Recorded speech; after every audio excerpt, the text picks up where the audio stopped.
stop. Wait a minute.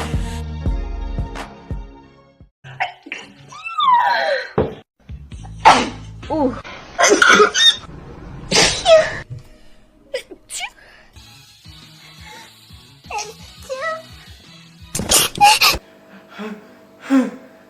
HACCP.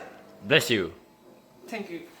HACCP is a quality control program system which is developed by NASA, US Army, and a Pillsbury company for a space program, and now using it to using preventative measures and controls to ensure food safety, to prevent microbiological, chemicals, and physical hazards in food processing.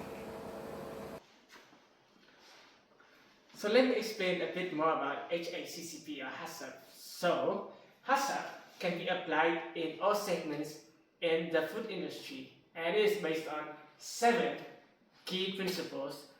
First is hazard analysis, and then we determine the critical control points, establishing critical limits, establishing monitoring procedures, establishing corrective actions, establishing verification procedures, establishing record keeping, and documentation. So yeah, those are the principles of HACCP. And as we know, our company, Staph, company, just suffered from a Staphylococcus aureus food poisoning outbreak by our Alpine-style soft cheese. Therefore, it is vital to develop and implement a competent HACCP plan for our manufacturing plant. So first of all, we need to know our product, and we have to know the ingredients and hazards regarding the ingredients. Okay, so this is table 3. So the product name is Alpine-style soft cheese, and the characteristic of the product is that this is a soft cheese with a pH of 5.6, water activity of 0.97, and 3.7% of salt. It is ready-to-eat cheese, and it's packaged it's wrapped with 2-layer wrapping paper with laminated plastic layer. It has a shelf life of 6 weeks, and the labeling and distribution instructions is refrigerated. So ingredients and the materials is displayed in this table. So milk, the hazards of milk are the microbial hazards, chemical hazards, and physical hazards. Something might be wrong with the raw milk material. There are also microbial hazards with the starter culture and rennet, and also salt. The laminated wrapping paper, the packaging, can pose microbial, chemical hazards, and also physical hazards. Maybe something sharp is in the packaging. So yeah. Okay, so after knowing about what our product is, let's take a quick run through our Alpine-style soft cheese production process.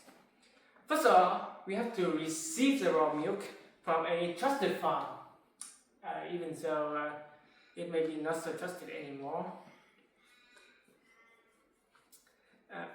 After that, it's going to be a pasteurization process to neutralize the pathogenic microorganism, where we will transfer the raw milk into a pasteurization system, heating the milk at 72 degrees Celsius for at least 15 seconds, which is called high temperature short time method, or HTST.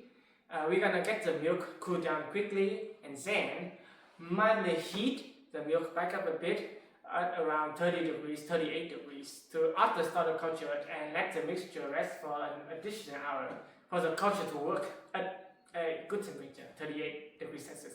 And then rennet, a protease enzyme, is added to coagulate the milk and form curds, and it will take 30 minutes to do so.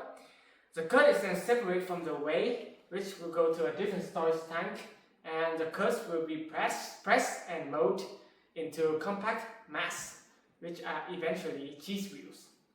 Now after pressing, we will place the cheese rounds into salt brines to control moisture and also develop flavor, and hopefully help with preservation. Next is the aging or ripening of cheese. It takes about 6 to 8 weeks, and we keep it at 10 degrees Celsius at 85% moisture. After that, we just pack the cheese nicely in a cheese wrapping paper, and then it's ready to go. So, to develop a HACCP plan for this process, first we have to identify the critical control points, or CCPs. So CCPs are the points where hazards can occur. Therefore, there should be controls to prevent the hazards from happening at that point.